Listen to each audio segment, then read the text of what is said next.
had no keyboards. So I did a little demo for one of my brother's friends who had a band. That guy was based in Portland, Oregon, and in Fort Lauderdale.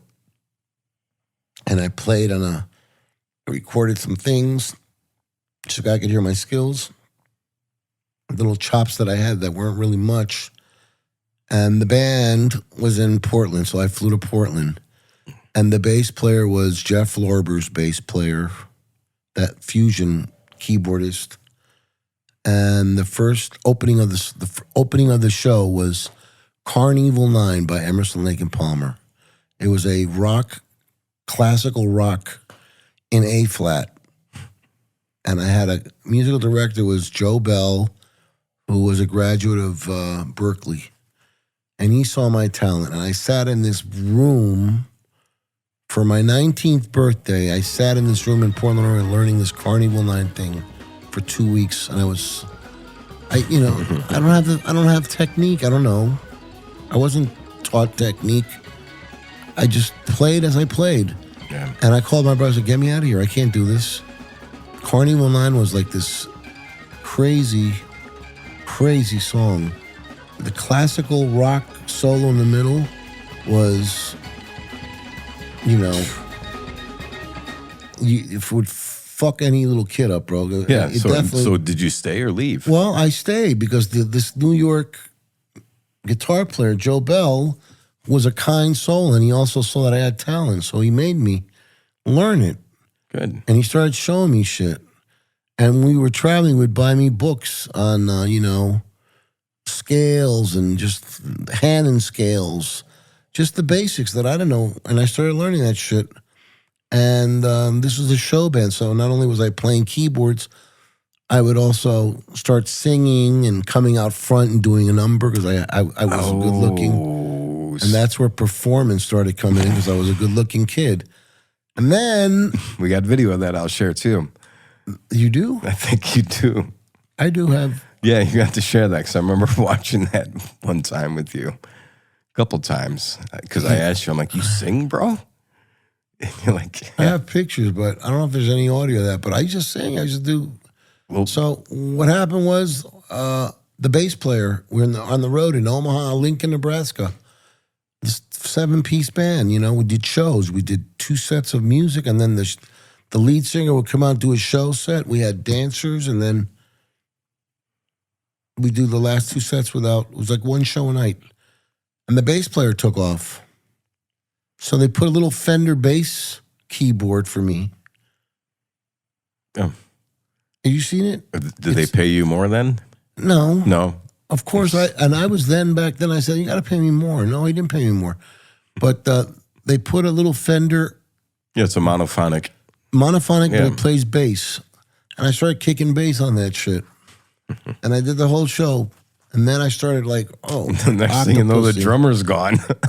Yeah, because he had the rhythm composer. You can start putting. I had an emulator, a drum machine. Oh, you did? Eventually that wound up, and I started making tracks in my room with 4-track. I had a 4-track cassette player. 3.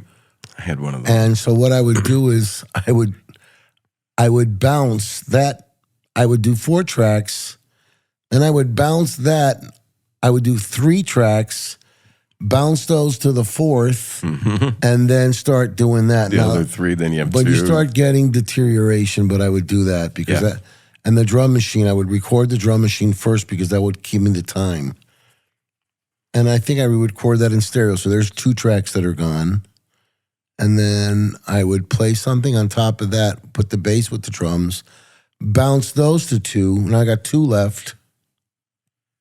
And there's a Portis, I don't even remember what the fuck it was, but I had a monitor. I had like a floor monitor in my hotel room, and I was creating shit in there. That's where it all started like that. Damn. And I got off the road, and somebody wanted me in Miami. A friend of mine, a singer, because I had a 10-piece band in Miami during the Don Johnson. I met Don Johnson and the Miami Vice cast at Monty Trainers. They came in to have lunch. They were doing the pilot there, and I had a 10-piece band that kicked ass. We did Earth, Wind, and Fire, the Manhattan Transfer. We had 7 lead singers, and people would come into that little room on the bay, and they were like, holy shit. I had the best of the best because I was paying. And I had I think the budget was like $2,750 a week. And everybody got some good money. I had the horn section that was Miami Sound Machine, later on horn section. And I had killer musicians. And I was on the road and I got off the road. They offered me the house gig in Miami. And then I ran into these 2 guys that were weed. They were weed. They brought in weed on speedboats. Mm-hmm. They just dealt with weed, but they started backing up this black singer that I had, and they used part of that money as if it was they built a little studio. They bought a Soundcraft Ghost, maybe? No, way before the Ghost. Before that, okay. It was a Soundcraft. I think it was a 4-bus console, and we had a QX1, which is a sequencer on a floppy disk, MIDI based with DX7. Then we got the DX7 racks, and we started working with that. They built a little studio downstairs, but they were dope dealers. They would, they had 15 people, families, and they would pick up bales of weed off the coast of Miami, and I was getting paid through that. And that's how I started the studio stuff. And then eventually my name got out around town, and I started getting gigs. Yeah. My first big gig was with Nick Martinelli. Nick was out of Philly. Nick worked at Sigma Sound. Nick did all of Regina Bell, Teddy Pendergrass. He did what's her name? Home is Where I Want to Be. What's the name of that singer? Outside my... Anyway, Nick Martinelli, we worked on Ghostbusters with Ray Parker Jr. And Nick left Philadelphia and came down to Miami, and he called me. Somebody gave him my number. Betty Wright's son-in-law gave my number to Nick, and he told me this guy, he's done Regina Bell, he's done Mickey Howard, who he did a lot of big R&B acts up in Philly, and he's going to call you, and he called me. And this guy gave me work for years. I worked with Nick for like 10 years. I did Diana Ross with Nick. I did Gerald Alston. I did Saida Garrett for Quincy Jones, Saida Garrett Records. We were at the Hit Factory in Miami for years, every day working. Yeah. And then I was working with the Latin producers. So I was making $7,000-8,000 a week just doing sequencing. I started buying computers. I bought a Macintosh SE, and I had Digital Performer, and then I started building my racks of modules, and next thing you know, I bought a Soundtracks, an English console that was like 42 channels, 16 bus, and it had a TT patch bay. Nice. And that patch bay had to be configured because we had to make the TT connectors. You had to make the connectors. Well, we had to make the connectors from the back end. The TT wire, the TT inputs were there. Yeah. That's just the TT wire. Right, yeah, it's the back end of the actual. The back end is where you make them balance or not, depending on what you want to do. I had 4 stereo channels that were dedicated for stereo channels. Then I had the 16 bus on the side, and then you had a pan to go to the 1, 2, 3, 4, and then the back of them had to be. So I had a guy soldering there, and I go, "You're a freak, bro," because that shit sucked. Yeah, I can't do that either. He had to solder cables because that went to he had to connect all the back end TTs. And those things had to be connected to outboard gear, which was 1/4 inch or XLR. And that wiring configuration, if you take the back of an XLR, you got the 3, the ground, the hot, and the... So you got to sit there, you know what that is, bro. That's tedious. That shit is like, there you go. That's when you delegate. That's when I don't want to be the quarterback. Yeah. Right, exactly. That's when you don't want to do everything. You can't wear the hat to do it all. That's when you do that. But the guy was into it. So I had a big ass console in this little apartment, and the speakers that I happened to use like 5 months ago. And I used to own these speakers. I had 3 pairs of these speakers. I'm going to tell you now. And I hadn't heard them in years. And my friend in Colombia said to me, Eddie, I didn't bring my speakers. I should have brought mine. Mm-hmm. I can only give you these speakers that I have.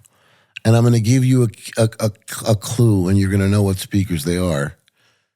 It's got a D50 Crown amp. What speakers would go with a D50 Crown amp? Yamaha NS10s.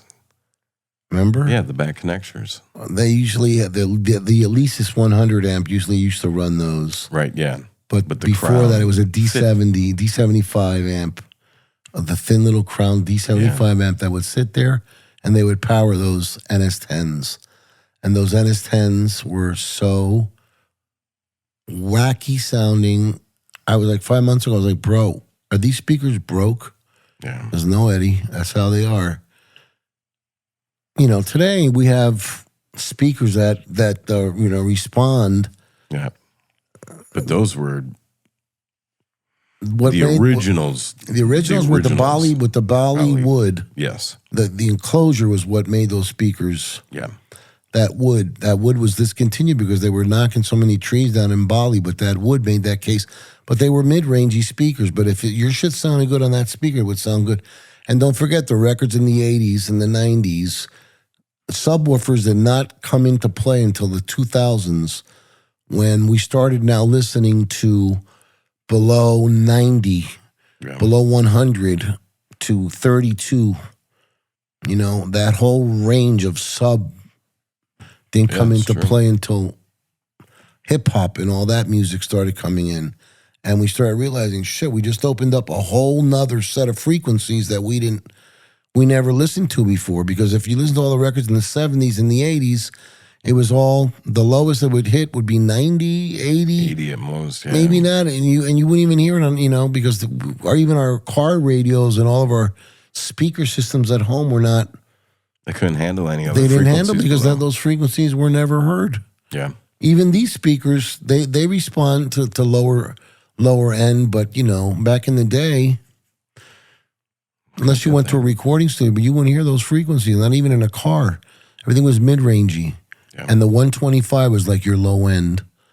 125, if you, get your bass. That was your bass. Turn it up. 125 was what getting kicked that here. chest. Disco music, 125. It wasn't boom, boom. It was do. Yeah, so more of a thud. The NS10s were responding to. Very interesting how that's evolved also, which is a whole nother conversation. But oh yeah, definitely. So that's what got you into the studio elements. Got me into studio. I started doing a lot of session work, and then people started calling me, and then what was the point where it became less now about a hired gun and more so now about composition, playing a role in the songwriting? When I got into hip hop. When you got into the hip hop, yeah, because now by the time I got called to work, Cool and Dre were 2 producers in Miami. They are 2 producers in Miami. DJ Khaled all came from the same family, and they called me. The guy who discovered Cool and Dre, he brought them to me, and then they discovered me, and then they told Khaled. They told DJ Khaled about me, and DJ Khaled came to my house to do an intro for a record. I'm talking early 90s. DJ Khaled was starting to be a DJ in the Miami area, and he was blown away. I gave him one of those epic intros, whatever. And he paid me I think he paid me $1,500 to do like a minute intro, and I thought, oh shit, this guy's He's got some money. came in an Escalade. And I wasn't a hip hop guy. I was working with so many different people that it was always Just about music. Yes. It wasn't about I got to eat a certain dinner because that's what these guys do, or if you do salsa musicians are, I can tell you what every type of music people everybody eats something different. Yes. By their food. But I had clients from all over the world, India, Jamaica. I'm in Miami. They're hitting me up to come in and play. And I was like, every time I was like challenged by some style of music, I was like all for it because I wanted to first kick their ass and let them know you hit the honeybee with me, buddy. Because I wanted to have them back as clients. Yeah. Because the idea of the clientele is a circle. You want your clients, you work this guy, and then this guy shows up, and then that guy up there winds up on the clock again. Yeah. And you give them all. That's the circle of clients that I like to have, that rotation. So you never run out of work because I don't work for a company. Yeah. I don't work for, I have to make money for everything that I do. It's just all adds up, little things. Well, here's another misconception. How much am I getting paid for this? Go ahead. Checks in the mail. But another misconception about people trying to become successful, right, as a songwriter or a composer is, you got to sign a publishing deal and then you're set. Well, so what happened is I'm with Cool and Dre, and the hip hop world is just where things got interesting. Yeah, because back before then, if there's three of us in a room, we split everything equally. Yeah. Now all of a sudden, music became one side of the pie, and then the singer and the melody was another side of the pie, and that was bullshit. Yeah. If I did the music, I should get half of it. Whoever was involved with the music, they started splitting it up like that.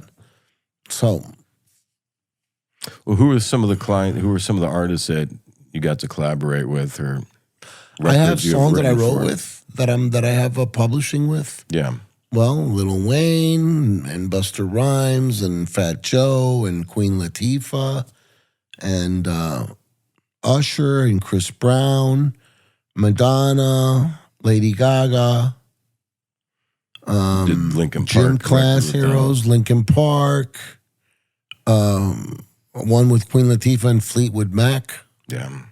I mean, there's many, but So when I started getting placements on those, then I got a publishing deal. My publishing deal actually didn't come from American music; it came from Latin, because I had a Luis Fonsi record the guy who did Despacito. Yes, I had a Luis Fonsi record, and then I had an Olga Tañón. Olga Tañón does merengue.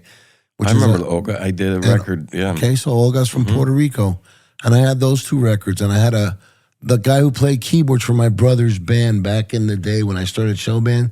He was at Sony, and he said, "I can sign you, but wait, I'm moving over to Universal in a month. Wait." Yeah. And he got me $20,000. I signed that deal, and that was a tough deal because back then it was like in the early 2000s. It was 5 songs MDR, which means that 5 songs, 100% publishing, I had to be mine. That's my delivery. That means that you have to write the song, all the music, and that's 100% your publishing. You got to have 5 of those.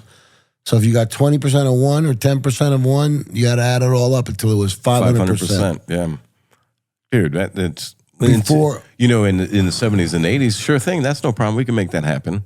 But in today's world, where you look at the credit lines, and 12 people involved. Well, that's even later on after that. But yeah, the hip hop. Then I started adding in the hip hop pieces to it, and those were more money. That was more money for my publishing recoup.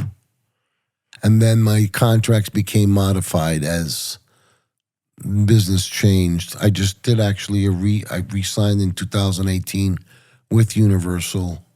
Now I'm going to get to this misconception, because everybody believes once you are signed with the publisher that you're now going to get placements. Mm-mm. Correct. Can you explain to them? Yeah, that's you have to be connected with the artist. Somebody's got to be connected directly with the artist, because all the publisher does is handle the artist's publishing, but the publisher has nothing to do with placements, because they have, for example, Universal has a division that does movies. Or the Who's Looking list. Who's Looking list. Right. That's pointless. Well, some people make it happen for them. There's called placements for like Grey's Anatomy. The girl's dying. Yeah. And you'll hear in the background, you only love, love, love, love. They'll use a little girl singing in the background, and that's not even a song. It's somebody who wrote a piece, and they segment it out. They pick it out and they put it in there. It doesn't have to be a full song. Mm-mm. You make money from that, little money, but getting a song in a movie, the publisher never really places you. You don't give the publisher songs, and then they go in, they place it for you with the artist. You have to know the artist, or the producers that you work with have to know the artist. Yeah. And that's film supervisor, music supervisor. We knew, like Lil Wayne, knew Cool and Dre. And so Lil Wayne was direct with Cool and Dre, and we get the songs placed directly with Lil Wayne. Yeah. The publisher just was like, "Oh, great, great. Well, let me take a piece of that, and we'll manage that with you." If you have a co-publishing deal, then they're going to get 50% of your publishing, right? Which is in actuality only 25% of your entire 100% that you should be getting. Well, because you get your mechanical royalties directly to you. Correct. And then the publishing is the other half. But now it is beneficial because, having a publishing deal. It is beneficial, but a lot of people believe it is the publisher's job to get you a song placed. First of all, publisher's not going to sign you unless you have songs placed. Something that's coming out, that's out there. And the publisher's just going to give you money. The publisher's like a bank, and they administer your catalog. So you need that, because I have music playing all over the world. And I have music playing on airplanes. I have music playing at some point somewhere around the world. And I want a good publisher to monitor that and let people know around the world that they got to pay their fees. Their fees to somebody, because Universal's protecting me. And I can call Universal and say, "Look, this guy's playing my song and it's illegal," and they'll stop it. Yeah. They have a big arm. Their arm is strong. And BMI doesn't do that. BMI is just monitors the radio and makes sure that everybody reports what they play. And BMI gives you your writer's mechanical. Correct. So it's like a pizza pie that's 200%. The whole pie is 200% instead of 100%. And half of that pie is publishing, and the other half is your mechanical rights. And you cannot assign your mechanical rights to anyone yet. You can delegate your publishing. So if I own 50% of publishing, I can give you 10% of my publishing, and I just write it down in the contract. But I can't give you my writers correct, for BMI, because it's illegal. It's the law. And so, yeah, and that's also an important role, in this industry is, learning to, cross your T's and dot your I's in doing your business, understanding the paperwork, understanding your publishing, how you get paid from all these different avenues of income.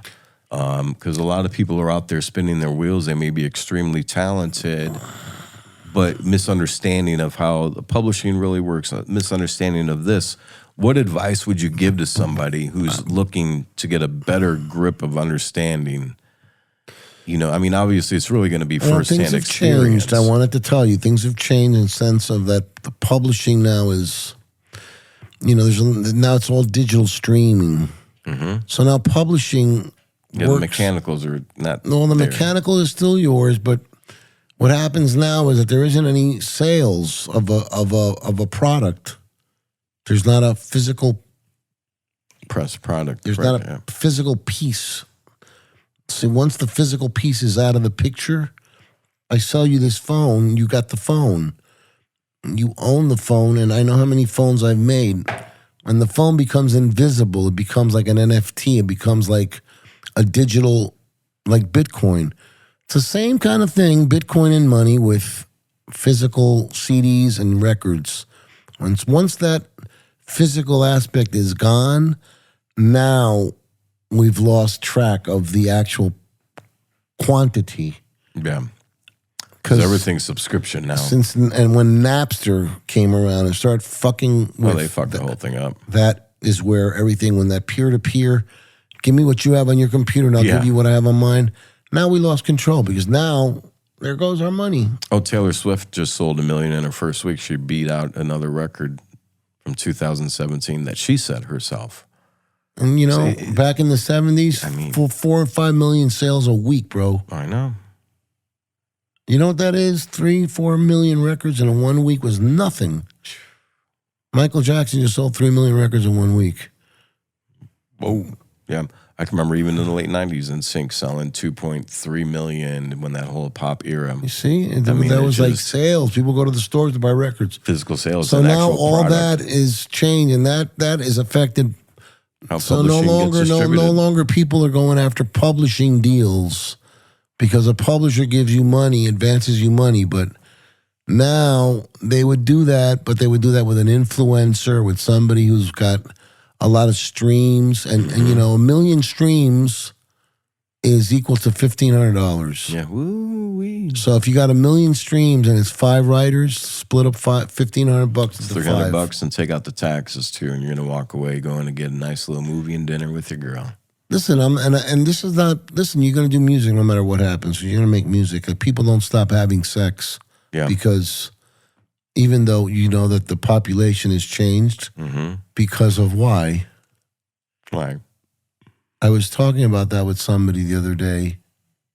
Well, you and I were talking about that. Was it? Why? Yeah. Hang on a second. I got to go through my fog. The population went. Yeah, the population was decreasing is because, people are more, they're more in tune with their phone, first and foremost. The relationship abilities, the younger generation, I feel. Yeah, we won't get into that, but it's you have to go. You want to go meet a girl, you got to go out. Yeah, you had to go out. Her. That's it. And you have the communication, just like before. So it's like now, you can go on your phone, and there's no sense of communication where to go see a live band or go get entertained. You had to leave the house. Everything has been affected by the technology. Dude, everything. And so therefore, publishing is no longer like that. Like it used to be. Now you need to be the mechanical, the masters. Whoever owns the masters is the guy who gets the money on YouTube. Own the masters. Own the masters. But if you don't own the masters, you have to have a contract, a producer contract with the person that's going to get the masters, and you have to get your money. The writers are fucked. The writers are going to get. Yeah. You can't report streams. BMI doesn't pay streams, or it's just basically a BMI. It's like a surcharge they put into the licensing. Yeah. But there isn't like a clause that, okay, they're working their way there, but they're catching up to something that's already started. Yeah, and even the streams on Spotify. So if you're a writer on a song and it comes out on YouTube, just keep your YouTube link and show it to friends, because that's your money. That's going to be it. Yeah. So that's why. I've had to diversify what I do, and, I have to get paid. You have to get paid. I'm looking at the camera. You have to get paid. It could be $200, $100, but you got to get paid for everything you do, because when you go to the supermarket, you don't get shit for free. You have to, and the young kids today, they don't want to charge. They don't want to, you have to get charged. You have to charge something because, I'll do it for free because I want my name on. And you're not. I've lost so much money because the way the business has changed that I have to. You have to charge to do podcasts. Something they got to pay you for your time and all that. It comes with. That's how we make money. I can't. If I was just doing this because I love it, I'd be broke, because I do love it. But I did a talk last night. The conference. They give you a hotel room, and they're going to pay you a fee But, it's all day the- work. You're working all day long. You're talking with people. They want you to be there. People are coming up to you when you're eating lunch. La, la, la, la, la. It's beautiful, but it's at the end of the night, you're tired and you worked. And there's a fee to that that's got to be imposed. When I go play piano and do a part for somebody via email or whatever, you give me work. Yeah. I charge, we have an agreement. It's not a whole lot of money, but he shares what he gets. I get a little piece and I do this. I'm in Europe. I send him the email with the track. That's a good thing. We're able to do that remotely. Yeah, that's the remotely is awesome. the remote stuff. That's cool. great. Now I can work from wherever. Yeah. But the characteristics of all the audio equipment has suffered, right? Once you put everything inside the box, even though it's made some amazing advancements in its sonic greatness, and it's convenient too, right? But something had to sacrifice putting everything inside a computer instead of using hardware, right? Yeah, I mean, The remote's beauty, but the sacrifice comes in the fact that I hand it over to an engineer. Oh yeah, of course. That you can engineer, even do that it engineer's remote got to in. have his outboard gear to do his thing. But I may mix my music, and I have my compressors going on and my reverbs and all that. When I'm going to turn over to an engineer, I got to take that session and save it as the master session because I got to strip all the plugins out. The engineer doesn't want anything on it unless it's something that I put an effect on it and it's maybe a ping-ponging thing and it sounds really cool. Well, he'll take it like that because that's just like something that's going on. Or a patch that may have motion to it. Mm-hmm. You leave that alone. That's the way it goes. But how important is the role of an engineer because I know you travel a lot. So you're walking into numerous types of studios and studio setups. What's one important or a few important things that you look at or that you seek for in an engineer when you walk into a new environment you've never worked with? I have an engineer that I use that is he used to work with Echo. Mm-hmm. He's a great engineer. He's got a great studio and he's got a AMEC in Puerto Rico, the actual Angela AMEC that was owned by David Foster, where David Foster wrote the Titanic. Wow. It's sitting in the middle of Puerto Rico in this little mountain house, and he has it there. He's a Pro Tools teacher, but he's got great ears. He does a lot of reggaeton stuff, but I'll send him a mix of what I hear, mm-hmm. and then he's able to send me back a close version of it, but sounding better. Yeah. And we've been working for years. Now, do you do a lot of times when you send files to be mixed, do you prefer to do a pre-mix yourself? Oh, yeah. I do a pre-mix. So that the engineer, because a lot of times... 100%. Yeah. I got to. I have sometimes 140 channels, 140 tracks that are, because I'm doing visual stuff where I'm doing a visual piece that could be 15 minutes long. At this, for example, these installations in Puerto Rico with multiple screens, and I'm doing a lot of movie work, independent, but they want Atmos and Dolby. So these tracks are, the 15-minute piece starts one way and it's traveling. So when you see the whole sequence session from bottom to end, it's like a ladder, because I'm using different instruments in each piece, and the piece starts here with 12 tracks. This is an intro, and then at this point it opens up into this other piece that's not even related to this piece of music, and then it's got all the instruments that are pertaining to that section here, and then the other one starts here. So when you look at it, it goes like this, and then it ends here. So each one of those represents 12 tracks or 10, 7, they all represent a different, it's like a Cirque du Soleil show. Mm-hmm. It's got different pieces to it. And so I definitely have to give him the way it's got to sound, the way I'm hearing it. Yeah. Because he doesn't get orchestral mixtures. Doesn't get. Yeah, so Like the engineers, they need direction if they're not side by there's side some guys with you. that, like at Abbey Road Studios in England, I worked with Simon Rhodes, who's done, Lord of the Rings, and he's done Star Wars, and that guy reads music, and he's an engineer, and he knows orchestra because he's with the London Symphony. Mm-hmm. That guy, you can't give him hip hop because he's not gonna know. Right, yeah. But the one track that I did with the London Symphony did have hip hop. We mixed it over on our side. Mm-hmm. Simon just recorded the orchestra. That time, Simon recorded the orchestra. So Simon knows he knows the room. He knows the He gear, knows the room, and he everything. knows how to give us back What you those want. violins and the levels. Those violins, remember, violins are not electric. No. So those are naturally sounding instruments, and those things have to be recorded a certain way because you won't hear it.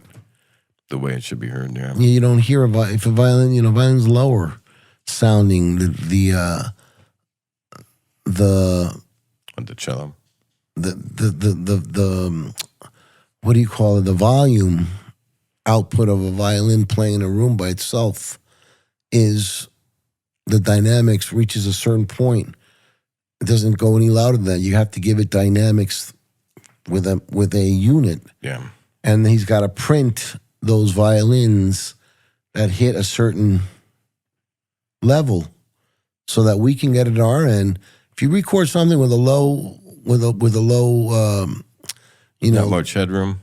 no, if you don't even see the wave. Oh yeah.